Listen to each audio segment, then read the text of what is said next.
ہر چیز کے اندر کچھ خوبیاں ہوتی ہیں، کچھ خامیاں ہوتی ہیں۔ ہر چیز کے اندر کچھ خوبیاں ہوتی ہیں اور کچھ خامیاں ہوتی ہیں۔ خوبیاں تو قابل تحسین ہیں، بڑی اچھی بات ہے، لیکن خامیاں جو ہوتی ہیں نا، خامیوں کو دور کرنا انتہائی ضروری ہوتا ہے۔ کسی چیز کی ویلیو، کسی چیز کی قیمت، کسی چیز کی قدر ہے بھئی، اس کو بڑھانے کے لیے ضروری یہ ہے کہ اس چیز کے اندر سے خامیاں ختم ہو جائیں۔ جس چیز کے اندر یہ برانڈڈ چیزیں ہوتی ہیں، یہ اتنی زیادہ کیوں چلتی ہیں؟ ان میں خامیاں نہیں ہوتی ہیں تو کم ہوتی ہیں۔ اگر موٹر سائیکل لینی ہے تو میرے ذہن میں ہونڈا آئے گا، 70 آئے گا، 125 آئے گا، کیوں؟ اچھی چلتی ہے، کام نہیں نکالتی ہے۔ گاڑی لینی ہے تو میرے ذہن میں سوزوکی آئے گی، بھئی ٹویوٹا آئے گا، کیوں؟ کام نہیں نکالتی ہیں، خامیاں کم ہے، نہ ہونے کے برابر۔ تو خامی اور خوبی دنیا کی ہر چیز کے اندر ہوتی ہے، لیکن بہترین چیز وہ ہے، یا بہترین انسان وہ ہے جس کے اندر خامیاں نہ ہوں۔ ٹھیک ہے؟ آج کے یہ جو موضوع ہے نا جی، یہ اسی کے اوپر ہے کہ انسان کے اندر جو خامیاں ہیں، قرآن مجید ان خامیوں کو بتاتا ہے کہ یہ انسان ہے، اس کے اندر یہ خامی ہے۔ اگر یہ اپنی خامیاں دور کر لے تو اللہ کا قرب اس کو مل جائے گا۔ جس کو اللہ کا قرب مل گیا، اس کو اور کسی چیز کی کیا ضرورت ہے بھائی؟ میرا تعلق MNA سے ہو جائے، میرا تعلق MPA سے ہو جائے، میرا تعلق وزیر اعظم سے ہو جائے، ہے بھئی، تو میرے تو بلے بلے ہیں، میرا کام رکے گا نہیں، میرے معاملات جناب فوراً ہو جائیں گے، مجھے کوئی پریشانی نہیں آئے گی۔ کیوں پریشانی آئے گی؟ تو فون کروں گا MNA کو، MPA کو، کیوں بھی تعلق ہے اس کے ساتھ۔ اسی طریقے سے یاد رکھیں، جب قرب مل جاتا ہے نا جی، اللہ کا قرب مل جاتا ہے، تو انسان کو نہ کسی MNA کی ضرورت، نہ MPA کی ضرورت، نہ کسی بادشاہ کی ضرورت، نہ کسی وزیر کی ضرورت، نہ کسی مشیر کی ضرورت۔ یہ اللہ والے لوگ جو ہوتے ہیں نا جی، یہ ایوانوں میں نہیں جاتے ہیں، صدر کے پاس نہیں جاتے ہیں، وزیر اعظم کے پاس نہیں جاتے ہیں، بلکہ صدر وزیر اعظم خود ملنے کے لیے آتے ہیں۔ ٹھیک ہے کہ نہیں؟ یہ اللہ والے لوگوں کی نشانیاں ہوتی ہیں۔ اللہ والے لوگ جو ہوتے ہیں، یہ کسی کے در پر نہیں جاتے ہیں، صرف اللہ کے در پر جاتے ہیں، اور لوگ ان کے پاس آتے ہیں۔ ٹھیک ہے نا جی؟ یہ اللہ والوں کی نشانیاں ہوتی ہیں۔ اس کی وجہ کیا ہوتی ہے؟ اس کی وجہ یہ ہوتی ہے اللہ کا قرب۔ تو قرآن مجید نے، میں یہ کہہ رہا ہوں کہ کچھ خامیاں انسان کی بتائی ہیں کہ انسان کے اندر یہ خامیاں اللہ نے پیدا کی ہیں۔ اللہ کو تو پتہ ہے بھائی، جو آدمی جس چیز کو بناتا ہے اس چیز کے بارے میں سب سے زیادہ اسی کو پتہ ہوتا ہے نا، بھائی میں نے چیز بنائی ہے۔ وہ ایک مکینک کے پاس گاڑی لے جاؤ، ہے بھی، اس کو کہو کہ یار گاڑی بنا کر دو۔ جو گاڑی والا ہوتا ہے، بعض لوگ وہمی ہوتے ہیں، کہتے ہیں کہ یار آپ بنا سکتے ہو کہ نہیں؟ تو وہ مکینک مسکرا کر کہتے ہیں یار ساڈا روز دا کم ہے۔ کیوں؟ میں مکینک ہوں، میں کاریگر ہوں، میں گاڑی بناتا ہوں، گاڑی بیچتا ہوں، گاڑی خریدتا ہوں۔ اس کو گاڑی کا پتہ ہوتا ہے۔ یا گاڑی کے اندر کوئی پرزہ خراب ہو جائے تو وہ پرزہ ملتا نہیں ہے، مکینک کہتا ہے کہ جی بھئی یہ اس کمپنی سے ملے گا۔ کیوں؟ گاڑی کمپنی نے بنائی، اس کمپنی کو پتہ ہے کہ اس کا پرزہ کیسے بنانا ہے اور کس میٹیریل کا بنانا ہے اور کیسے ملے گا۔ کیوں؟ وہ کمپنی ہے، اس نے بنائی ہے گاڑی۔ تو اللہ تعالیٰ نے یہ جو ہمارا جسم ہے نا جی، یہ ہماری جسم، یہ گاڑی ہے ایک، اس کو بنانے والی ذات کون ہے بھائی؟ اللہ کی ہے۔ اللہ کی ذات نے اس کو بنایا ہے، اور اس کو بنا کر اس کے اندر جو خامیاں ہیں وہ اللہ تعالیٰ نے قرآن مجید میں ہائی لائٹ کی ہیں کہ یہ خامیاں اس کے اندر ہیں۔ اگر یہ خامیاں دور ہو جائیں، اب ان خامیوں کو دور کرنے کے لیے اللہ نے انسان کو عقل دی ہے۔ ٹھیک ہے کہ نہیں؟ کچھ کام انسان کے ذمہ بھی تو ہونے چاہیے نا جی۔ عقل پھر اللہ نے کیوں دی ہے؟ بھی سوچ سمجھ اللہ نے کیوں دی ہے؟ تہذیب تمدن اللہ نے کیوں دی؟ اس لیے تو دی ہے کہ بھئی اچھے برے کا فیصلہ تم خود کرو نا۔ یہ دنیا اس لیے تو آزمائش ہے، ورنہ جنت میں یہ چیزیں نہیں ہوں گی۔ جنت میں کسی کو اونگ نہیں آئے گی، کسی کو نیند نہیں آئے گی، کسی کو پسینہ نہیں آئے گا، کسی کو پریشانی نہیں ہوگی، کسی کو بخار نہیں ہوگا، کسی کو جناب پیشاب پخانہ نہیں آئے گا۔ کیوں؟ یہ خامیاں ہیں، یہ کمزوریاں ہیں، یہ جنت میں نہیں ہوں گی۔ کھانا کھاؤ فوراً ہضم ہے بھئی، جس چیز کا دل کرے، اللہ سے دعا کی بھی ضرورت نہیں، دل میں خواہش آ جائے چیز جناب اویلیبل۔ کیوں؟ جنت ہے بھائی۔ تو خامیاں جو ہیں یہ دنیا کے اندر ہوتی ہیں۔ اس کی وجہ کیا ہوتی ہے؟ اس کی وجہ یہ ہوتی ہے کہ انسان ان خامیوں کو دور کرے، انسان ان خامیوں کو دور کرے۔ اس کی آواز زیادہ تو نہیں ہے جی؟ ٹھیک۔ تو قرآن مجید نے جو خامیاں ہائی لائٹ کی ہیں نا جی انسان کی، اس میں سب سے پہلی خامی کیا ہے؟ قرآن کہتا ہے کہ خلق الانسان ضعیفا، انسان کو کمزور پیدا کیا گیا. انسان کمزور ہے نا جی، انسان بھی کمزور ہے، انسان سے وابستہ جتنی بھی چیزیں ہیں سب کمزور ہیں. کیوں؟ انسان کمزور ہے نا جی. دیکھ لیں جی، انسان کی عمر دیکھ لیں، 60 سال 70 سال ہیں بھی، اس کے بعد جناب فارغ. 15 سال 20 سال کی عمر میں اس کی جوانی ہوتی ہے، 40 سال کی عمر میں جوانی جناب اپنے جوبن کو پہنچتی ہے، اس کے بعد جوانی ڈھلنی شروع ہوتی ہے. کیوں؟ انسان کمزور ہے. اس کے علاوہ اس کے جو اعضاء اور جوارح ہے، اس کی آنکھ ہے، پہلے جناب دور تک اس کو نظر آتا تھا ہیں بھی، اب تھوڑا سا اندھیرا ہو جائے اس کو نظر نہیں آ رہا. کیوں؟ آنکھ کمزور ہے.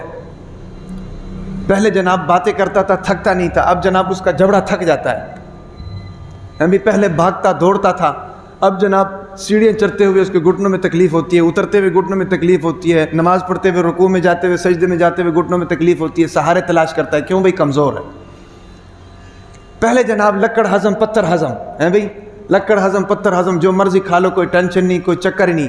اب جناب نمک تھوڑا زیادہ ہو جائے بی پی ہائی ہو جاتا ہے، چینی تھوڑی زیادہ ہو جائے شوگر ہائی ہو جاتا ہے، بڑا گوشت کھا لے جناب یہ مسئلہ ہو گیا، پیٹ خراب ہو گیا.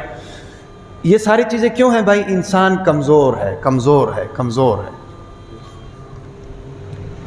تھوڑا سا موسم چینج ہو جائے بخار ہو جاتا ہے، گرمی جب چلی جاتی ہے سردی آنی شروع ہو جاتی ہے، گھر میں لڑائیاں شروع ہو جاتی ہے. ایک بندہ کہتا ہے پنکھا بند کرو، دوسرا کہتا ہے پنکھا چالو کرو، تیسرا بیچ میں آ کر کہتا ہے کہ بھی پنکھا آہستہ چلا لو، چلو کوئی بات نہیں. کیوں بھائی؟ پنکھے سے نیند نہیں آ رہی، بیماری ہو رہی ہے، جوڑوں میں درد ہے. اس طریقے سے سردی ختم ہوتی ہے، جب گرمی آتی ہے تو پھر پنکھے کے اوپر لڑائی شروع ہو جاتی. یہ ساری چیزیں انسان کی کمزوری کے اوپر دلالت کرتی ہیں بھائی. اس لیے فرمایا خلق الانسان ضعیفا، انسان کمزور ہے. لیکن ایک میں بات آپ کو اور چیز بتاؤں، انسان جسمانی طور پر کمزور ہے لیکن روحانی طور پر انسان سے طاقتور کوئی نہیں ہے. یہ بات بھی آپ اپنے پلے باندھیں. جسمانی طور پر ہمیں کمزور ہے، ٹھڈا لگ جائیں، گر جاتے ہیں جناب، دھوپ زیادہ تیز ہو جائے پسینے آنے شروع ہو جاتے ہیں بھائی، زیادہ کھانا کھا لو ہاضمہ خراب ہو جاتا ہے، یہ جسمانی طور پر ہے. لیکن یاد رکھو روحانی طور پر انسان سے زیادہ طاقتور کوئی چیز نہیں ہے. مثال کے طور پر ایک آدمی ہے نماز نہیں پڑھتا، ایک آدمی ہے روزہ نہیں رکھتا، ایک آدمی زکوٰۃ نہیں دیتا، اس کے اوپر واجب ہے. لیکن وہ اگر سچے دل کے ساتھ سچی نیت کے ساتھ ارادہ کر لے کہ بھئی میں اللہ تعالیٰ کی فرما برداری کروں گا، تو ساری دنیا کے شیاطین مل جائیں اس کو اس ارادے سے پیچھے نہیں ہٹا سکتی. اتنا طاقتور ہے، اتنا طاقتور ہے انسان ہے بھئی. تو روحانی طور پر انسان طاقتور ہے لیکن جسمانی طور پر اللہ نے انسان کو کمزور پیدا کیا، اور یہ انسان کے اندر ایک خامی ہے. سمجھ آ رہی نا؟ انسان اتنا کمزور ہے، چاہے وہ جتنے بڑی منصب پر بیٹھ جائے، جتنے بڑے عہدے پر بیٹھ جائے، اس کی کمزوری اس کے ساتھ چلتی رہتی ہے. یہ نہیں ہو سکتا ہے کہ میں بادشاہ ہوں تو جناب میں کمزور نہیں ہوں، میں ڈاکٹر ہوں تو میں کمزور نہیں ہوں، میں حکیم ہوں تو میں کمزور نہیں ہوں، میں طبیب ہوں تو میں کمزور نہیں ہوں. ایسا نہیں ہے. چاہے ڈاکٹر، چاہے بادشاہ، چاہے انجینئر، چاہے وزیر، چاہے مشیر، چاہے جناب MNA MP ہو، کمزوری ہر ایک کے ساتھ چلتی رہتی ہے. یہی کمزوری ہے جو اس کو موت تک لے جاتی ہے. ہارون الرشید کے زمانے میں نا، ہارون الرشید بیٹھے ہوئے تھے، وقت کے بادشاہ ہے، خلیفہ ہیں. ہارون الرشید کے پاس ایک بزرگ شخصیت بیٹھی ہوئی تھی اللہ والی، ابن سماک، ان کا نام ہے ابن سماک رحمۃ اللہ علیہ. ہارون الرشید کو پیاس لگی اور ہارون الرشید نے غلام کو کہا کہ جی مجھے پانی لا کر دو. غلام ٹھنڈا پانی لے کر آ گیا، ہارون الرشید کو پیش کیا. ہارون الرشید نے پینے جب لگا تو محمد بن سماک جو تھے انہوں نے روک دیا. انہوں نے کہا کہ حضرت ایک بات آپ سے پوچھنا چاہتا ہوں پانی پینے سے پہلے. انہوں نے کہا جی پوچھو. انہوں نے کہا یہ بتا دیں کہ دنیا کے اندر پانی ختم ہو جائے اور صرف ایک شخص ہو اور اس کے پاس ایک ہی گلاس پانی ہو، وہ اس پانی کو بیچنا چاہے تو کتنے کا وہ پانی خریدیں گے؟ آپ کی آخری سانسیں چل رہی ہیں، گلا سوکھا ہوا ہے جناب، جگر گوشے سوکھے ہوئے، کتنے میں وہ پانی خریدیں گے؟ تو فرمایا کہ آدھی سلطنت دے کر وہ ایک گلاس پانی خرید لوں گا. محمد بن سماک نے کہا جی پی لے. ہارون الرشید نے وہ پانی پی لیا. پینے کے کچھ دیر بعد اس کو پیشاب کی طلب ہوئی، پیشاب کے لیے اٹھ کر جانے لگا تو فرمایا کہ ایک سوال اور پوچھنا چاہتا ہوں. انہوں نے کہا پوچھو. انہوں نے کہا سوال یہ ہے کہ آپ کا پیشاب بند ہو جائے بھئی، دنیا کے سارے حکیم جناب فیل ہو جائیں، کسی کے پاس اس کا علاج نہ ہو، دنیا کے اندر ایک حکیم ہو اس کے پاس علاج ہو اور وہ پیسے مانگنا چاہے تو کیا دو گے؟ فرمایا کہ آدھی سلطنت دے دوں گا. محمد بن سماک نے فرمایا کہ یہ تمہاری حالت ہے. تمہاری پوری سلطنت کی قیمت ایک گلاس پانی دخول ہے اور ایک گلاس پانی خروج ہے۔ بتانے کا مقصد کیا ہے؟ بتانے کا مقصد یہ کہ انسان اتنا کمزور ہے، چاہے ہزاروں پروٹوکول اس کے پاس ہوں، لیکن فطرتاً انسان کو کمزور پیدا کیا گیا ہے۔ تو پہلی خامی جو قرآن مجید نے بتائی ہے وہ یہ ہے کہ انسان کمزور ہے۔ دوسری خامی وَإِذَا مَسَّ الْإِنسَانَ الضُّرُّ دَعَانَا لِجَنبِهِ قَاعِدًا أَوْ قَائِمًا فَلَمَّا كَشَفْنَا عَنْهُ ضُرَّهُ مَرَّ كَأَن لَّمْ يَدْعُنَا إِلَىٰ ضُرٍّ مَسَّهُ۔ فرمائے کہ انسان کے اندر دوسری خامی یہ ہے کہ جب اس کو کوئی تکلیف پہنچتی ہے تو فوراً ہماری طرف رجوع کرتا ہے، فوراً ہمیں بلاتا ہے، ہمیں پکارتا ہے۔ لیکن جب ہم اس کی تکلیف کو دور کر دیتے ہیں تو گویا کہ وہ ایسے ہو جاتا ہے جیسے اس نے کبھی ہمیں بلایا ہی نہ ہو، جیسے اس نے کبھی ہمیں پکارا ہی نہ ہو۔ یعنی انسان خود غرض ہے، مفاد پرست ہے۔ ایک بات ذہن میں رکھو کہ اللہ تعالیٰ کی وحدانیت کی چنگاری ہر انسان کے دل کے کسی کونے خدرے میں پڑی ہوتی ہے، چاہے وہ انسان مسلمان نہ بھی ہو۔ جب بھی تکلیف آتی ہے وہ اللہ کو نہ ماننے والا بھی اللہ کی طرف رجوع کرتا ہے۔ مشرکین مکہ اس طرح کرتے تھے، اللہ کے ساتھ شریک ٹھہراتے تھے، لیکن جب ان کی کشتی پھنس جاتی تھی، جب ان کو تکلیف آتی تھی، جب ان کو مصیبت آتی تھی تو فوراً اللہ کی طرف رجوع۔ تبھی تو قرآن نے کہا ہے جب پریشانی آتی تو ہماری طرف دیکھتے ہیں، جب ہم پریشانی دور کر دیتے ہیں تو جناب ان کے ریئیکشن ایسے ہوتے ہیں جیسے انہوں نے ہمیں کبھی بلایا ہی نہ ہو، انہوں نے ہم سے کبھی دعا کی ہی نہ ہو۔ اس کا معنی کیا ہے؟ اس کا معنی یہ ہے کہ انسان خود غرض ہے، انسان مفاد پرست ہے، انسان احسان فراموش ہے۔ سمجھ آ رہی کہ نہیں؟ اور پھر ایک اور میں بات آپ کو بتاؤں کہ دنیا کے اندر جو تکالیف ہمیں آتی ہیں نا، جی تکلیفیں، ان تکالیف کا مقصد ہی یہی ہوتا ہے کہ ہم اللہ تعالیٰ کو یاد کریں۔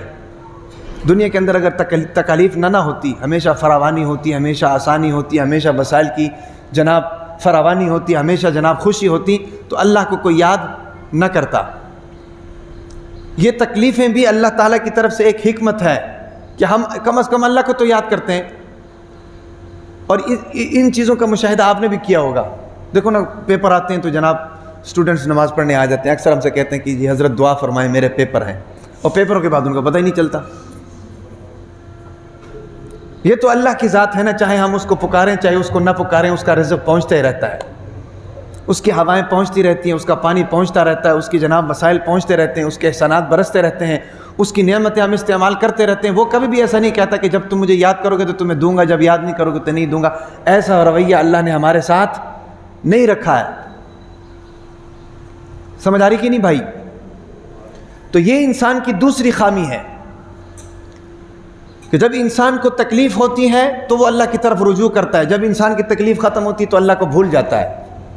اور تکلیفوں کا آنا یہ اللہ کی طرف سے ایک نعمت ہے میرے خیال میں، اور اللہ کی ایک حکمت ہے کہ یہ میرا بندہ بڑی دیر ہو گئی، یہ میری طرف متوجہ نہیں ہوا، چلو کوئی نہ کوئی تو بہانہ ہو جائے، یہ میری طرف متوجہ ہو جائے۔ ورنہ یہ جنت تو نہیں ہے، ساری تکلیفیں دنیا میں آتی ہیں، جنت میں کوئی تکلیف نہیں ہے، کوئی پریشانی نہیں ہے۔ سمجھ آ رہی کہ نہیں؟ اور تکلیف کا تقاضا کیا ہے بھائی؟ یہ بات ذہن میں رکھو، دنیا کے اندر دو چیزیں ہیں، اور سب سے پہلی بات تو یہ ذہن میں رکھو، دنیا متضاد چیزوں کا نام ہے، دنیا متضاد چیزوں کا نام ہے۔ دنیا کے اندر ہر چیز ایک دوسرے کے اپوزٹ ہوتی ہے، تبھی تو اس کی پہچان ہوتی ہے۔ دن کا متضاد رات ہے، گرمی کا متضاد سردی ہے، اور اس طریقے سے روشنی کا متضاد رات ہے۔ دنیا متضاد چیزوں کا نام ہے۔ اس طریقے سے غمی اور خوشی دونوں ایک دوسرے کی متضاد چیزیں ہیں۔ جہاں غمی ہوتی ہے وہاں خوشی نہیں ہوتی، جہاں خوشی ہوتی ہے وہاں غمی نہیں ہوتی۔ اب غمی اور خوشی کا تقاضا کیا ہے؟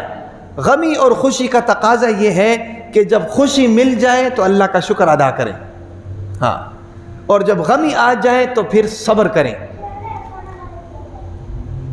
یعنی اپنے حد کے اندر رہیں۔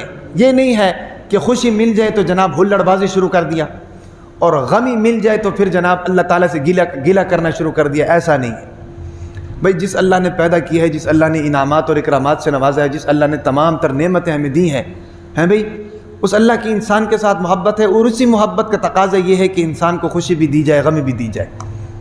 یہ محبت کے تقاضے ہیں۔ یہ چیزیں نہیں ہوں گی نا تو زندگی کا مزہ نہیں ہے۔ یہ زندگی کے ساتھ چلتی رہتی ہے، اس لیے ٹینشن، میں اکثر کہتا ہوں ٹینشن نہ لیا کرو، ہر وقت گزر جائے گا، خوشی کے لمحات ہیں وہ بھی گزر جائیں گے، غمی کے لمحات ہیں وہ بھی گزر جائیں گے۔ اگر آپ ٹینشن لو گے، اللہ تعالیٰ سے گلہ کرو گے تو یہ ایمان سے خارج ہونے والی باتیں ہیں۔ اگر آپ شکر کرو گے، صبر کرو گے تو اللہ تعالیٰ کی ذات خوش ہوگی، میرے بندے کو میں نے نعمت دی، اس نے میرا شکر ادا کیا، میرے بندے کو میں نے تکلیف دی، اس نے میری دی ہوئی تکلیف پر صبر کیا۔ اور جو شکر کرتے ہیں اللہ فرماتے ہیں لئن شکرتم لازیدنکم، جو نہ شکری کرتے ہیں اللہ فرماتے ہیں وان عذابی لشدید ولئن کفرتم ان عذابی لشدید، اگر نہ شکری کرو گے تو میرا عذاب سخت ہے۔ ایک آدمی تھا، اس کا نکاح ہوا، اور جو اس کے نکاح میں خاتون آئی وہ انتہائی خوبصورت، انتہائی خوبصورت، اور وہ آدمی جو تھا وہ پرلے درجے کا بدصورت۔ دیکھو زمین آسمان کا فرق ہے کہ نہیں؟ بیوی انتہائی خوبصورت اور مرد انتہائی بدصورت۔ مرد کی قسمت دیکھو۔ ایک دن جناب مرد نے بیوی سے کہا کہ آپ کو پتہ ہے آپ بھی جنتی ہیں، میں بھی جنتی ہوں۔ بیوی نے کہا وہ کیسے؟ آپ کو کیسے کنفرم ہو گیا کہ آپ بھی جنتی ہیں میں بھی جنتی ہوں؟ مرد نے کہا دیکھو میں بدصورت ہوں، تم خوبصورت ہو، میں تمہیں دیکھتا ہوں تو اللہ کا شکر کرتا ہوں، تم مجھے دیکھتی ہو تو صبر کرتی ہو، تم صبر کر کے جنتی، میں شکر کر کے جنتی۔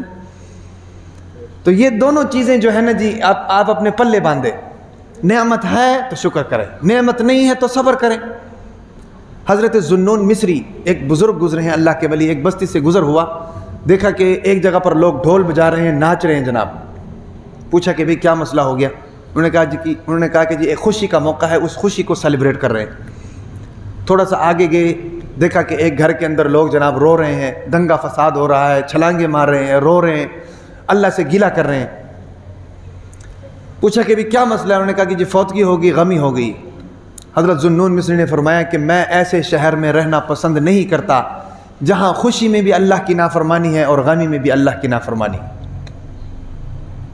فرمایا کہ وہ شہر چھوڑ کر چلے گئے۔ غمی اور خوشی جو ہے نا جی یہ ہر انسان کے ساتھ آتی ہے، لہٰذا اس پر جو ہے نا جی صبر اور استقامت اور اللہ کا شکر ادا کرنا چاہیے۔ تو دوسری خامی جو قرآن نے انسان کی بیان کی ہے وہ کیا ہے؟ وہ یہ ہے کہ انسان کو جب تکلیف آتی ہے تو پکارتا ہمیں ہے، لیکن جب تکلیف دور ہو جاتی ہے تو مفاد پرست ہو جاتا ہے، خود غرض ہو جاتا ہے، احسان فراموش ہو جاتا ہے۔ دوسری خامی، تیسری خامی جو قرآن نے انسان کی بیان کی ہے وہ کیا ہے؟ قرآن کہتے ہیں وَكَانَ الْإِنسَانُ أَكْثَرَ شَيْءٍ جَدَلًا، فرمایا کہ انسان لڑاکو ہے۔ کیا ہے؟ لڑاکو ہے، لڑتا ہے، چھوٹی چھوٹی بات پر لڑتا ہے، صبر نہیں کرتا۔ یہ لڑائی جو ہے نا جی، لڑائی یہ جانوروں کے ساتھ اچھی لگتی ہے، انسانوں کے ساتھ اچھی نہیں لگتی۔ تو یہ قرآن نے خامی بیان کی ہے کہ انسان لڑائی کرتا ہے، لہٰذا ہمیں اس خامی کو بھی دور کرنا چاہیے، بچنا چاہیے، لڑائی سے بچنا چاہیے۔ دیکھیں بھائی، دنیا کے اندر ہم ایک جگہ پر رہتے ہیں، کوئی بھی اونچ نیچ ہو سکتی ہے بھائی، تو اس اونچ نیچ کا تقاضا یہ تو نہیں کہ ہم لڑائی کرنا شروع کر دیں۔ ایک ٹوکری کے اندر برتن پڑے ہو نا جی، پلیٹیں ہوں، چمچ ہو، کپ پڑے ہوں، بیچ میں ڈوئی بھی پڑی ہو، بھی گھر والوں کو ڈوئی کی ضرورت ہو تو وہ ڈوئی کھینچ کر نکالتے ہیں تو برتن کھڑکتے ہیں کہ نہیں بھائی؟ کھڑکنے کی آواز آتی ہے کہ نہیں؟ تو اب اس کھڑکنے کا مطلب یہ تو نہیں نا کوئی برتن توڑ دے کہ بھائی کھڑکتے کیوں ہوں؟ بھائی انسان جب معاشرے کے اندر رہتے ہیں، کسی کی کوئی بات بری لگ جاتی ہے، کسی کے ساتھ کوئی ناچاقی ہو جاتی ہے، تو اس کا لازمی نتیجہ یہ تو نہیں ہونا چاہیے کہ آپس میں لڑائی جھگڑے شروع کر دیے جائیں، غصے کو برداشت کیا جائے، صبر و تحمل۔ اللہ کے نبی نے صحابہ کرام سے پوچھا بتاؤ بھی پہلوان کون ہے؟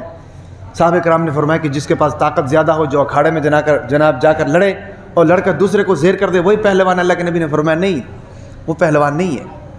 صحابہ کرام نے پوچھا کہ اللہ کے نبی آپ بتائیں پہلوان کون ہے؟ اللہ کے نبی نے فرمایا پہلوان وہ ہے کہ جس کو غصہ آ جائے اور اس کے پاس طاقت بھی ہو، وہ بدلہ لے سکے، لیکن اس کے باوجود وہ غصے کو پی جائے، وہی پہلوان ہے۔ سب سے مشکل کام یہ ہے غصے کو پی جانا۔ اور غصے کو پینے کا طریقہ کیا ہے؟ اعوذ باللہ پڑھ لیا کرو، ٹھنڈے پانی کا استعمال کر لیا کرو، بیٹھے ہو تو کھڑے ہو جاؤ، کھڑے ہو تو بیٹھ جاؤ، بیٹھے ہو تو لیٹ جاؤ، یا اس جگہ کو چھوڑ کر باہر نکل جاؤ۔ یہ ہے غصے کو دور کرنے کی طریقے، نبوی طریقے۔ تو بتانے کا مقصد یہ ہے کہ انسان جو ہے نا جی جھگڑالو ہے، اور پھر جھگڑوں میں جو ہے نا جی دیکھیں اللہ تعالیٰ کی رحمت ہے، انسان کسی بھی حالت میں ہونا اس کے لیے کوئی نہ کوئی فائدے کی بات اللہ نے رکھی ہوئی ہے، اللہ کے نبی نے رکھی ہوئی ہے۔ جو انسان جھگڑا کرتا ہے، دوسرا آدمی جھگڑے کے ڈر سے پیچھے ہٹ جاتا ہے نا جی، آپ کیا سمجھتے ہیں اس کو اجر نہیں ملتا ہے؟ اس کو اجر ملتا ہے۔ اللہ کے نبی نے، حضور نبی اکرم صلی اللہ علیہ وسلم نے کیا فرمایا؟ فرمایا کہ انا زعیم ببیت فی ربض الجنۃ لمن ترک المراء ان کان حقه ان کان محقا او کما قال النبی صلی اللہ علیہ وسلم۔ اللہ کے نبی نے فرمایا کہ جو شخص لڑائی سے اپنے آپ کو بچا دے، اپنا حق چھوڑ دے کہ کہیں لڑائی نہ ہو جائے، حضور نبی اکرم صلی اللہ علیہ وسلم نے فرمایا کہ میں اس چیز کا ضامن ہوں کہ اس کو جنت کے کنارے کے اوپر گھر لے کر دوں گا۔ دیکھا کہ نہیں، گھر لے کر دوں گا۔ انا زعیم ببیت فی وسط الجنۃ فی ربض الجنۃ لمن ترک المراء ان کان محقا، اور آگے فرمایا کہ وببیت فی وسط الجنۃ لمن ترک الکذب ان کان ماضحا، کہ ایک شخص جناب مذاق میں بھی جھوٹ سے اجتناب کرتا ہے تو اللہ کے نبی نے فرمایا ہے کہ میں جناب اس کو جنت کے درمیان میں گھر لے کر دوں گا۔ یہ ساری وہی چیزیں ہیں جن سے لڑائیاں پیدا ہوتی ہیں۔ واضح جھوٹ بولنا تو دور کی بات ہے نا، مذاق میں ہم لوگ جھوٹ بولتے ہیں اور اس جھوٹ کو جھوٹ ہی نہیں سمجھتے، مذاق سمجھتے ہیں۔ اللہ کے نبی نے فرمایا کہ جو مذاق میں بھی جھوٹ سے اپنے آپ کو بچاتا ہے تو میں اس چیز کا ضامن ہوں کہ اس کو جنت کے درمیان میں، جناب سینٹر آف جنت، درمیانی گھر کی کتنی ویلیو ہوتی ہے، درمیان میں اس کو گھر لے کر دوں گا۔ سمجھ آ رہی کہ نہیں؟ تو اس سے بڑی اور کیا فضیلت ہو سکتی ہے؟ اور آگے فرمائے کہ وَبِبَيْتٍ فِي أَعْلَى الْجَنَّةِ لِمَنْ كَانَ حَسُنَ خُلُقُهُ، او کما قال النبی صلی اللہ علیہ وسلم، فرمائے کہ میں اس کو جنت کے اعلیٰ درجات پر گھر لے کر دوں گا جس کا جو تمام معاملات حسن اخلاق کے ساتھ حل کرتا ہو، جس کے اخلاق اچھے ہو۔ بھئی جنت، ایک تو جنت اور پھر جنت کا اعلیٰ درجہ، آپ حساب لگاؤ۔ آپ کو پتہ ہے کہ جنت کا سب سے کم درجہ یہ ہے، سب سے کم درجے کا جو جنتی ہے اس کی جنت کتنی ہوگی؟ دنیا کے مقابلے میں 10 گنا، دنیا کے مقابلے میں 10 گنا جنت اس کی ہوگی جو سب سے کم درجے کا جنتی ہے۔ اور جو اعلیٰ درجے کا جنتی ہے اس کا کیا حساب ہے؟ اور یہ کس کو ملے گا؟ اللہ کے نبی نے فرمایا کہ جس کے اخلاق اچھے ہوں، ہاں، صرف اوپر سے نہ مسکراتا ہو، جس کا دل صاف ہو، مطلب کیا؟ دل صاف ہو، ہر کام دل سے وہ کرتا ہو، جس کی نیت صاف ہو، جس کے ارادے صاف ہوں، اس کو یہ جنت ملے گا۔ تو یہ تو وہ ساری چیزیں ہیں جن سے جھگڑے ہوتے ہیں، اگر آدمی ان پر عمل کرنا شروع کر دے تو جھگڑے ختم ہو جائیں گے، اور جھگڑے جب ختم ہوں گے تو اس کے بدلے میں اللہ تعالیٰ کی طرف سے یہ انعامات ہیں۔ سمجھ آ رہی؟ اور ایک جگہ پر حضور نبی اکرم صلی اللہ علیہ وسلم نے کیا فرمایا کہ ابغض الرجال الی اللہ الد الخصم، کہ اللہ تعالیٰ کو سب سے زیادہ ناپسند، جس کو دیکھ کر اللہ کو سب سے زیادہ غصہ آتا ہے، وہ شخص ہے جو چھوٹی چھوٹی بات پر لڑائی کرتا ہے، چھوٹی چھوٹی بات پر لڑائی کرتا ہے، تعلق خراب کرتا ہے، گالیاں دیتا ہے، بد اخلاقی کرتا ہے۔ تو بتانے کا مقصد یہ ہے کہ یہ انسان کی خامی ہے جو اللہ نے قرآن میں بیان کی، وَكَانَ الْإِنسَانُ أَكْثَرَ شَيْءٍ جَدَلًا، انسان جھگڑالو ہے۔ ہمیں چاہیے کہ ہم ان خامیوں کو جناب دور کریں، ٹھیک ہے کہ نہیں؟ اور ایک خامی جو قرآن بیان کرتا ہے انسان کی، وہ کیا ہے؟ إِنَّ الْإِنسَانَ لِرَبِّهِ لَكَنُوتٌ، کہ انسان جناب کنجوس ہے، صدقہ نہیں کرتا ہے، بخیل ہے، کنجوس ہے، کسی کو کچھ دینے کے لیے روادار نہیں ہے۔ اور ہمارا یہی حال ہے، ایک چیز ہوتی ہے ہم خود بھی استعمال نہیں کرتے اور کسی کو بھی فائدہ نہیں دیتے، کسی اور کو بھی نہیں دیتے۔ مسلمان کی شان یہ ہے کہ مسلمان جناب اپنے سے دوسروں کو فائدہ پہنچائے، یہ مسلمان کی شان ہے۔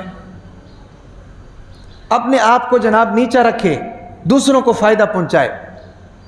حضور نبی اکرم صلی اللہ علیہ وسلم کے پاس ایک شخص آیا، کہا کہ مجھے کھانا چاہیے۔ اللہ کے نبی نے ایک صحابی کے ساتھ بھیج دیا۔ صحابی نے گھر جا کر پوچھا کہ بھائی، بیوی سے پوچھا کہ بھائی مہمان اللہ کے نبی نے بھیجا کو کھانا، بیوی نے کہا تو کھانا تو کوئی نہیں ہے، صرف ایک بندے کا کھانا ہے، آپ کے بچوں نے بھی نہیں کھایا، میں نے بھی نہیں کھایا، آپ نے بھی نہیں کھایا۔ بندے نے کہا کہ بچوں کو بہلا کر سلا دو، کھانا لے آؤ، تم بھی بیٹھ جانا، میں بھی بیٹھ جاؤں گا، مہمان بھی بیٹھ جائے گا، کھانا لے آنا، لالٹین ہے اس کو صحیح کرنے کے بہانے بجھا دینا، جب لالٹین بجھ جائے گا تو اندھیرا ہو جائے گا، کھانا شروع ہو جائے گا، مہمان سمجھے گا کہ یہ بھی کھا رہے ہیں اور ہم نہیں کھائیں گے، مہمان پیٹ بھر کر کھانا کھا لے گا۔ یہ عمل اللہ کو پسند آ گیا، اپنے آپ پر دوسرے کو ترجیح دے دی۔ سمجھ آ رہی کہ نہیں؟ اپنے آپ پر دوسروں کو ترجیح دے دی. صبح جب اللہ کے نبی کے دربار میں حاضر ہوا تو اللہ کے نبی نے مسکرا کر استقبال کیا اور فرمایا کہ رات کو جو تو نے عمل کیا ہے وہ عمل اللہ کو اتنا پسند آ گیا کہ اللہ نے قرآن اتار دیا. کہ میرے محبوب تمہارے یار ایسے ہیں کہ جو اپنے آپ پر دوسروں کو ترجیح دیتے ہیں, اور یہ مسلمان کی نشانی ہے. یؤثرون علی انفسہم ولو کان بہم خصاصہ, قرآن کی آیت. خود بھوکا رہتے ہیں, دوسروں کو کھانا کھلاتے ہیں, خود پیاسے رہتے ہیں, دوسرے کو پانی پلاتے ہیں. صحابہ کرام کی زندگی بھری پڑی ہیں. ایک غزوے کے موقع پر جناب گمسان کی جنگ ہو رہی ہے, کسی صحابی نے پانی مانگا, شخص پانی اس کے پاس لے کر گیا, پانی پلانے لگا, دوسری طرف سے پانی کی آواز ہے. صحابی نے کہا سب سے پہلے اس کو دو, پھر اس نے کہا آگے دو, آگے دو, آگے دو, آگے دو. جب واپس آ کر دیکھا تو سب شہید ہو چکے تھے. یہ صحابہ کرام کی مثالیں ہیں بھائی. ایک صحابی کے گھر میں جناب سری آئی بکرے کی, اس نے کہا کہ جی میرے فلانے دوست کو ضرورت ہوگی, اس کے گھر میں دے دو, فلانے دوست کو. وہ گھوم گھوم کے اسی گھر میں آ گئی جس گھر سے نکلی تھی. بھئی ایسی محبتیں اور ایسا اتفاق اور ایسا اتحاد اور ایسی ایثار اور ایسی قربانی, اس چیز کی ہمیں ضرورت ہے آج, خاص کر اس دور میں جہاں امت مسلمہ جناب ظلم اور بربریت کا شکار ہو رہی ہے. کہ انسان کی ایک خامی قرآن نے جو بیان کی ہے وہ کیا ہے؟ ان الانسان لربہ لکنود, انسان کنجوس ہے, کنجوس. بھائی اللہ کے راستے میں دیا کرو, اللہ کے راستے میں دیا کرو, سخاوت کیا کرو. اللہ تعالی ہم سب کو اپنے راستے میں دینے کی توفیق عطا فرمائے, سخاوت کرنے کی توفیق عطا فرمائے. ایک اعرابی حضور نبی اکرم صلی اللہ علیہ وسلم کے پاس آیا اور کہا کہ جی حضرت مجھے ایک بکری چاہیے. حضور نبی اکرم صلی اللہ علیہ وسلم نے فرمایا ان دو پہاڑوں کے درمیان میں جتنی بکریاں ہیں سب لے جاؤ. ان دو پہاڑوں کے درمیان میں جتنی بکریاں ہیں سب لے جاؤ. وہ آدمی مسلمان ہوا, اپنے قبیلے میں گیا, قبیلے میں جا کر کہا کہ بھی سب کلمہ پڑھو. محمد ایسا شخص ہے کہ اگر وہ کچھ دے دے تو پھر فقر باقی نہیں رہتا, پھر غربت باقی نہیں رہتی ہے. یہ اخلاق پیدا کریں, اور یہ ایثار اور یہ قربانی ہمیں چاہیے کہ ہم پیدا کریں. سمجھ آ رہی کہ نہیں؟ اور قرآن کی ایک آیت ہے الذین ينفقون باللیل والنہار سرا وعلانیہ فلہم اجرہم عند ربہم ولا خوف علیہم ولا هم يحزنون. کہ وہ لوگ بھی ہیں کہ جو دن کو بھی خرچ کرتے ہیں, رات کو بھی خرچ کرتے ہیں, چھپا کر بھی خرچ کرتے ہیں اللہ کے راستے میں, اور جناب اعلانیہ طور پر بھی اللہ کے راستے میں خرچ کرتے ہیں. اللہ تعالیٰ کہتے ہیں کہ وَلَهُمْ أَجْرُهُمْ عِنْدَ رَبِّهِمْ, ان کا اجر ان کے رب کے پاس ہے. وَلَا خَوْفٌ عَلَيْهِمْ وَلَا هُمْ يَحْزَنُونَ, ان کو کسی چیز کا خوف اور کسی چیز کا غم نہیں ہے. علماء کرام فرماتے ہیں کہ یہ آیت حضرت علی رضی اللہ تعالی عنہ کے متعلق نازل ہوئی تھی, کیونکہ حضرت علی کا معمول یہ تھا کہ ایک دینار دن کو خرچ کرتے تھے, ایک دینار رات کو خرچ کرتے تھے, ایک دینار چھپا کر اللہ کے راستے میں دیتے تھے, اور ایک دینار جناب اعلانیہ اللہ کے راستے میں دیتے تھے. ایک بات ذہن میں رکھو, صدقہ زیادہ ہو کم ہو اللہ کے لیے. 1 روپیہ صدقہ دو اپنی وسعت کے مطابق, لیکن دو اللہ کے لیے بھائی. ورنہ تو ہم سارے ایسے ہیں کہ جو جناب روزانہ بھی 1000 روپے دیں تو کوئی فرق نہیں پڑتا ہے. اللہ کے لیے دو, دیکھو پھر آپ کے مال میں کیسے برکت آتی ہے, رزق میں کیسے برکت آتی ہے, اولاد میں کیسے برکت آتی ہے بھائی جناب, کاروبار میں کیسے برکت آتی ہے, بھارے نیارے ہو جاتے ہیں, دن دگنی رات چگنی ترقی ہوگی کاروبار میں. لیکن اس پیسے کو اللہ کے راستے میں خرچ بھی تو کرو نا بھائی. اور اللہ سے یہ دعا کیا کرو کہ یا اللہ ہمیں اتنا دیں کہ ہم راضی ہو جائیں, اور یا اللہ ہم آپ کے راستے میں اتنا دیں کہ آپ راضی ہو جائیں. پھر تو مزہ ہے بھائی کاروبار کا, اللہ سے کاروبار کا. تو بتانے کا مقصد یہ ہے کہ یہ قرآن مجید نے جناب خامیاں بیان کی ہیں انسان کو بنا کر. اللہ نے قرآن مجید میں اس کے اندر خامیاں یہ خامیاں ہیں, ان خامیوں کو دور کر لو, میرا قرب حاصل ہو جائے گا. مجھ تک پہنچنا ہے تو یہ خامیاں دور کر کے آؤ. کیوں؟ میں ناقص چیز نہیں لیتا ہوں, کمزور چیز نہیں لیتا ہوں, عیبدار چیز نہیں لیتا ہوں. مجھے کوئی چیز دینی ہے تو ایسی چیز دو جو قیمتی ہو, صاف ستھری ہو, پاکیزہ ہو. اور وہ پاکیزہ کیسے ہوگی؟ جو خامیاں میں نے تمہیں بتائی ہیں جو تمہارے اندر موجود ہیں, ان خامیوں کو دور کر لو, ساری چیزیں پاک ہو جائیں گی, جسمانی طور پر بھی اور روحانی طور پر بھی. ایک خامی قرآن مجید نے یہ بیان کی ہے, فرمایا کہ وَإِنَّهُ لِحُبِّ الْخَيْرِ لَشَدِيدٌ, کہ انسان ایسا ہے کہ اس کو مال کے ساتھ سب سے زیادہ محبت ہے. مال کے ساتھ سب سے زیادہ اب دیکھ لو نا, امیر ہے, غریب ہے, جناب عورت ہے, مرد ہے, بوڑھا ہے, بچہ ہے, سب کو پیسہ چاہیے, پیسہ. مال کے ساتھ محبت. اور پھر مال ایک ایسی چیز ہے کہ یہ انسان کا پیٹ کبھی بھی نہیں بھر سکتی ہے، بات ذہن میں رکھو، چاہے لکھ پتی ہو جائے، ارب پتی، اب تو خیر لکھ پتی کا زمانہ ہی چلا گیا نا جی، اب ارب پتی ہے، کروڑ پتی ہے، ملینئر ہو جائیں، یاد رکھیں کہ یہ مال آپ کا پیٹ کبھی بھی نہیں بھر سکتی۔ حضور نبی اکرم صلی اللہ علیہ وسلم نے فرمایا کہ مفہوم ہے کہ انسان چاہتا ہے کہ اس کو سونے کا ایک پہاڑ مل جائے، جب اس کو مل جاتا ہے تو وہ کہتا ہے کہ ایک اور مل جائے، وہ مل جائے تو کہتا ہے کہ ایک اور مل جائے، خواہشات ختم نہیں ہوتی۔ فرمایا کہ انسان کا پیٹ کوئی بھی چیز نہیں بھر سکتی، فرمایا کہ انسان کا پیٹ صرف اور صرف قبر کی مٹی بھر سکتی ہے۔ باقی جناب دنیا میں سب کچھ بھی مل جائے پھر بھی انسان کی خواہشات باقی رہتی ہیں۔ جب گاڑی نہیں ہوتی ہے تو انسان کہتا ہے یار گاڑی مل جائے، ہے بھئی، گاڑی آتی ہے تو دوسری گاڑیوں کو دیکھتا ہے، کہتا ہے کہ یار یہ گاڑی چلو اب چلا لی ہے، دوسری گاڑی مل جائے، اور اس کی بس نہیں ہوتی، پھر گاڑیوں پہ گاڑیوں کی تمنا ہے۔ تو یہ انسان کے اندر ایک خامی ہے، ایک کمزوری ہے جو قرآن جس کی طرف اشارہ کر رہا ہے کہ وَإِنَّهُ لِحُبِّ الْخَيْرِ لَشَدِيدٌ، یہ مال سے محبت کرتا ہے۔ یاد رکھیں مال ضرورت ہے، ضرورت۔ اصل مقصد کیا ہے؟ عبادت۔ ہمارے بھیجنے کا مقصد مال کمانا نہیں ہے، مال ایک ضرورت ہے۔ جس طرح واش روم ضرورت ہے نا جی، واش روم ضرورت ہے۔ واش روم میں جا کر دن رات تو کوئی نہیں بیٹھتا نا، 15-20 منٹ کے بعد دل کرتا ہے یار نکل جاؤ ادھر سے، کیوں؟ ضرورت ہے۔ چاہے جتنا مرضی بڑا گھر بنا لو، ہیں بھئی، جتنے مرضی بہترین فرنیچر لگا لو، جتنے مرضی اے سی لگا لو، اعلیٰ کمپنی کے ہیٹر لگا لو، ہیں بھی نوکر چاکر رکھ لو، ساری چیزیں رکھ لو، لیکن اس گھر میں باتھ روم نہ ہو تو وہ گھر مکمل نہیں ہے، اتنی ضرورت ہے۔ اور اس باتھ روم کے اندر پھر جناب دنیا جہان کے تمام تر مشینیں لگا لو، ہیں بھی آٹومیٹک سسٹم کر لو واش روم کے اندر، ہیں بھی اے سی بھی واش روم کے اندر لگا لو، اگر تھک گئے ہیں تو صوفہ بھی رکھ لو، تھوڑی دیر بندہ صوفے میں رکھے، صوفے میں بیٹھ جائے، پھر اپنا کام دوبارہ چالو کر دے، ہیں بھئی، لیکن پھر بھی اس واش روم کے اندر کوئی نہیں رہتا ہے، کیوں؟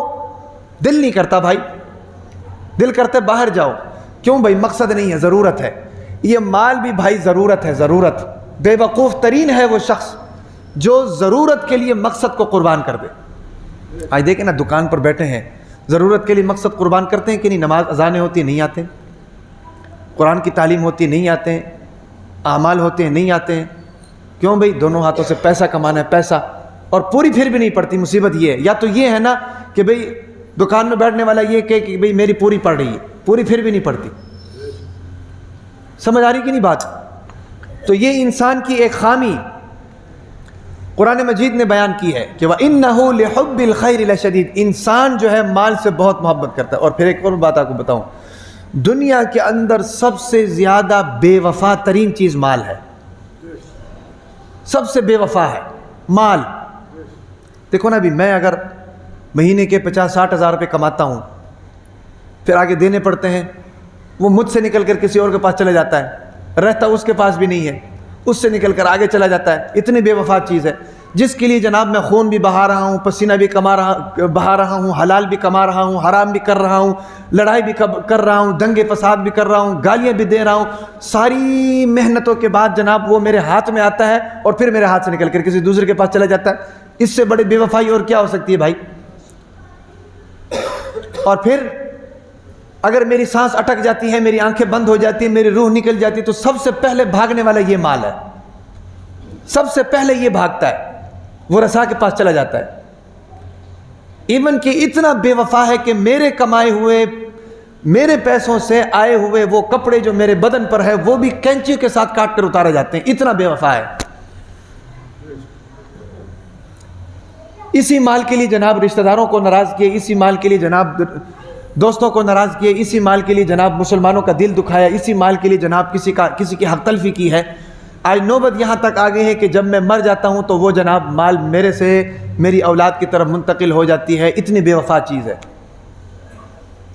اور جو مقصد ہے اعمال اور عبادات وہ اتنے با وفا ہیں کہ وہ میرے ساتھ جناب ساری زندگی رہتے بھی ہیں، اور پھر میرے ساتھ قبر میں بھی آتے ہیں، اور پھر میرے ساتھ میدان محشر میں بھی آتے ہیں، پھر میرے ساتھ پل صراط میں بھی آتے ہیں، یہاں تک کہ جناب وہ مجھے جنت میں لے جاتے ہیں۔ اتنے با وفا ہیں، اتنے وفادار ہیں۔ تو بتانے کا مقصد کیا ہے بھائی؟ بتانے کا مقصد یہ ہے کہ قرآن نے انسان کی جو خامیاں بیان کی ہیں ان میں سے ایک خامی کیا ہے؟ وَإِنَّهُ لِحُبِّ الْخَيْرِ لَشَدِيدٌ، کہ یہ مال سے بہت محبت کرتا ہے۔ مال اتنی خناس چیز ہے نا جی، ایک بھائی دوسرے کا روادار نہیں ہوتا، ایک بھائی دوسرے کا روادار نہیں ہوتا، اولاد ماں باپ کے روادار نہیں ہوتے ہیں، ماں باپ اولاد کے روادار نہیں ہوتے۔ اتنی خطرناک چیز ہے، اتنی خبیث چیز ہے۔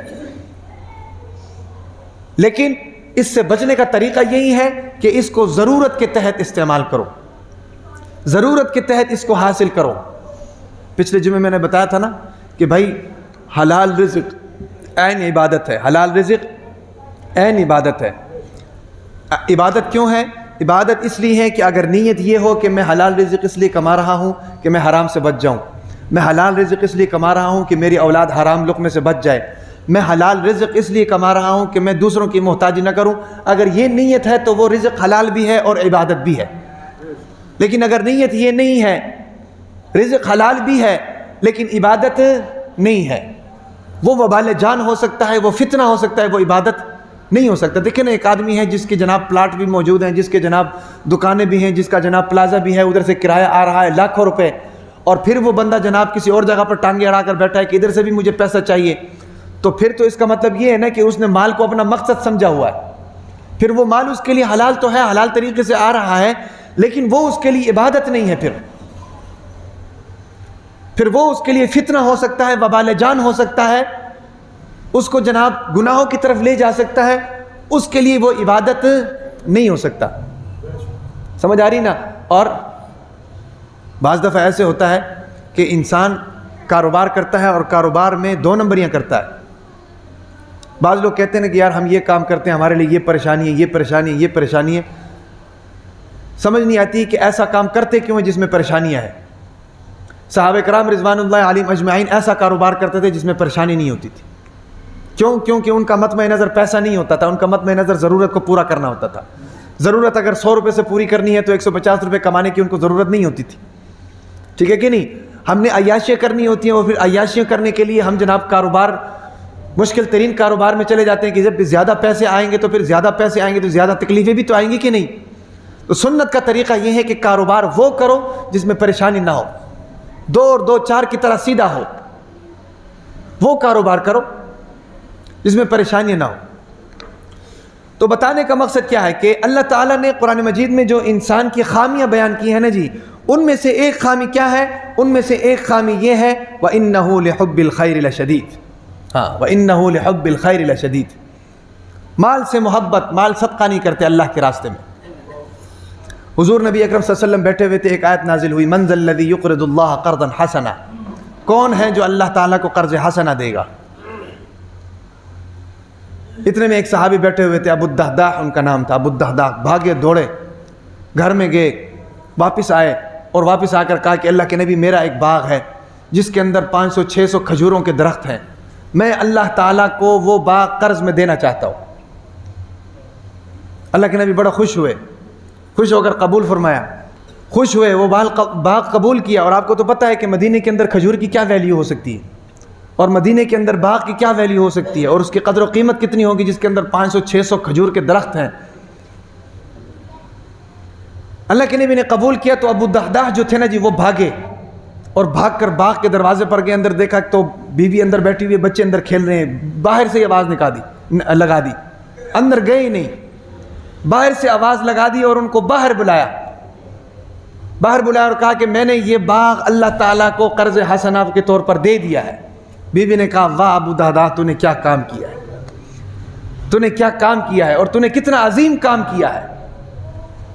اس سے معلوم یہ ہوتا ہے کہ صحابہ کرام کی تربیت بھی تھی، اور صحابہ کرام نے اپنی بیویوں کی بھی تربیت ایسی کی تھی، اپنی بیویوں کی تربیت بھی ایسی کی تھی کہ بیوی نے بھی اس کے فیصلے کی تعریف کی۔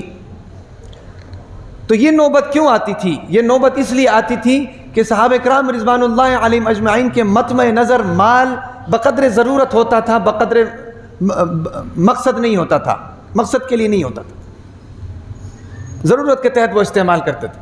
اس لیے تو ان کی زندگیوں سے ٹینشن نہیں. آج ہماری زندگی میں ٹینشن اس لیے ہے نا کہ فلانے نے اتنا کما لیا، میں اتنا کیوں نہیں کما رہا، فلانے کے پاس پیسہ کتھوں آ گیا، فلانے کے پاس گڈی کتھوں آ گئی، فلانے کے پاس جناب بڑا گھر کتھوں آ گیا. کیوں؟ مال کی محبت ہے. اور اسی بنیاد پر جناب حسد بھی آ رہا ہے، اسی بنیاد پر جناب رشک بھی آ رہا ہے، اسی بنیاد پر جناب دشمنی بھی آ رہی ہیں، اسی بنیاد پر جناب ناچاکیاں بھی آ رہی ہیں، اسی بنیاد پر جناب نا اتفاقیاں بھی ہو رہی ہیں. پیچھے ریزن کیا ہے؟ ریزن مال کی محبت. یہ جناب 2 ٹکے کا آدمی ہے، اس کے پاس اتنا پیسہ کدھر سے آ گیا؟ تو یہ خامی جو ہے قرآن مجید نے ہائی لائٹ کیا ہے. قرآن مجید نے بتایا ہے کہ وَإِنَّهُ لِحُبِّ الْخَيْرِ لَشَدِيدٌ کہ انسان کے اندر یہ خامی ہے کہ وہ مال سے بہت زیادہ محبت کرتا ہے. یہ ساری وہ خامیاں ہیں. ایک خامی قرآن مجید نے یہ بتائی کہ إِنَّ الْإِنسَانَ لَظَلُومٌ كَفَّارٌ.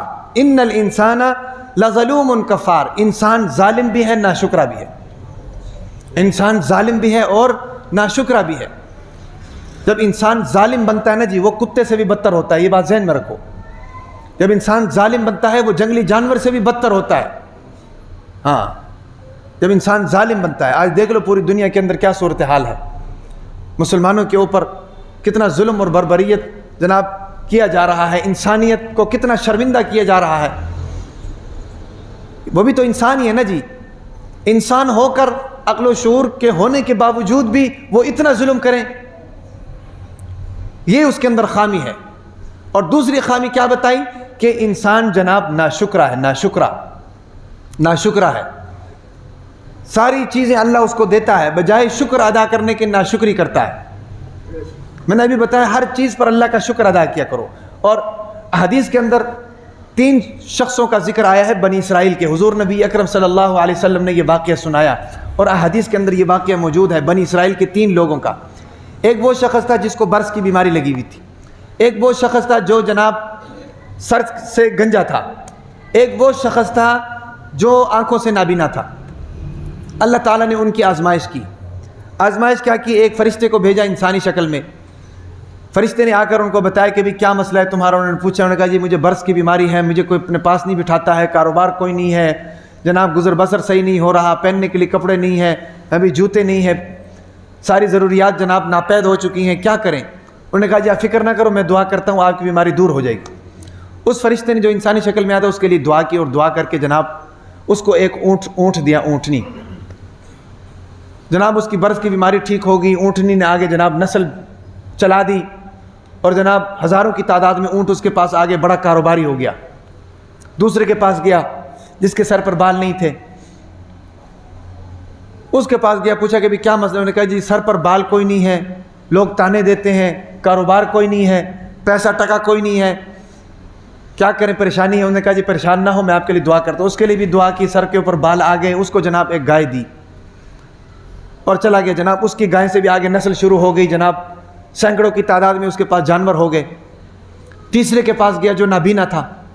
پوچھا کہ بھی کیا مسئلہ؟ انہوں نے کہا جی مسئلہ یہ ہے کہ آنکھوں سے دکھائی نہیں دیتا ہے، دنیا کی شکل نہیں دیکھی ہے، ماں باپ کی شکل نہیں دیکھی ہے، بہن بھائیوں کی شکل نہیں دیکھی ہے، جیب میں پیسہ ٹکا کوئی نہیں ہے، کاروبار کوئی نہیں ہے، محتاجی کی زندگی ہے. انہوں نے کہا فکر نہ کرو، میں دعا کرتا ہوں. دعا کی. اس کی بھی آنکھیں ٹھیک ہو گئیں. اس کو ایک بکری دی. اس کی بکری نے بھی آگے نسل چلائی. جناب اس کے پاس جناب سینکڑوں کی تعداد میں بکریاں ہو گئی.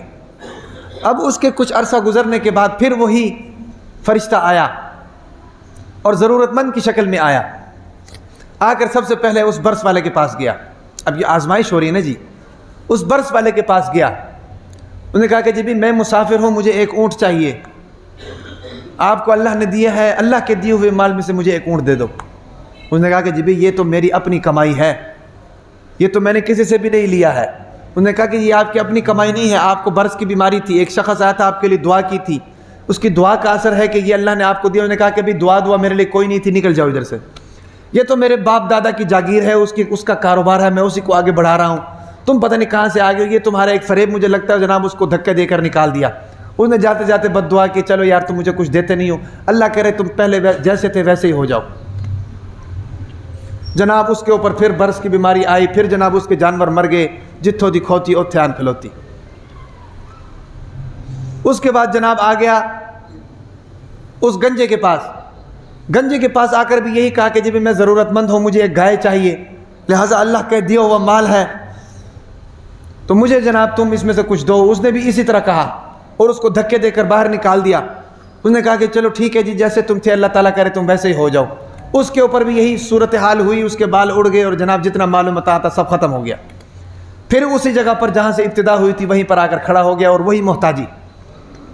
پھر اس شخص کے پاس گیا جو نابینا تھا اور اس کے پاس جا کر کہا کہ بھائی تم تو نابینا تھے، تمہیں ایک شخص نے دعا دی تھی اور اس کی دعا کا اثر یہ ہے کہ تمہارے پاس مال و متاع ہے، لہٰذا مجھے ایک بکری کی ضرورت ہے، اگر آپ مجھے ایک بکری دے دو گے تو میری ضرورت پوری ہو جائے گی۔ تو اس شخص نے کہا کہ واقعی آپ ٹھیک کہہ رہے ہو، مجھے تو جناب کوئی جانتا نہیں تھا، کوئی پہچانتا نہیں تھا، آنکھوں سے میں نابینا تھا، معذور تھا، محتاج تھا اور پیسہ ٹکا کوئی نہیں تھا۔ ایک اللہ کا بندہ آیا تھا جس نے میرے لیے دعا کی ہے اور اس کی دعا کا اثر یہ ہے اللہ تعالیٰ نے جناب یہاں جنگل میں منگل کر دیا ہے۔ تو یہ سارا جناب اللہ کا دیا ہوا مال ہے، میرا تو کچھ بھی نہیں ہے۔ یہ دو پہاڑوں کے درمیان جتنی بکریاں تمہیں نظر آتی ہیں، جتنی لے کر جانا چاہو لے کر جا سکتے ہو۔ اس کے لیے پھر دعا کی اور اللہ تعالیٰ نے اس کو مزید مال و متاع سے نواز دیا۔ تو بتانے کا مقصد کیا ہے؟ یہ ساری بات بتانے کا مقصد یہ ہے کہ بھائی اگر اللہ نے آپ کو مجھے دیا ہے تو اللہ کا شکر ادا کریں۔ سمجھ آ رہی نا؟ اللہ کا شکر ادا کریں۔ شکر کا تقاضا کیا ہے کہ جو ضرورت مند ہے اس کی ضرورت کو پورا کریں، جو ضرورت مند ہے، محتاج ہے، اس کی محتاجی کو دور کریں، اس کی ضرورت کو پورا کریں۔ اس سے اللہ کے دیے ہوئے مال میں کمی نہیں ہوگی، اللہ کے دیے ہوئے مال میں زیادتی ہوگی۔ ہاں، جو اللہ دے سکتا ہے۔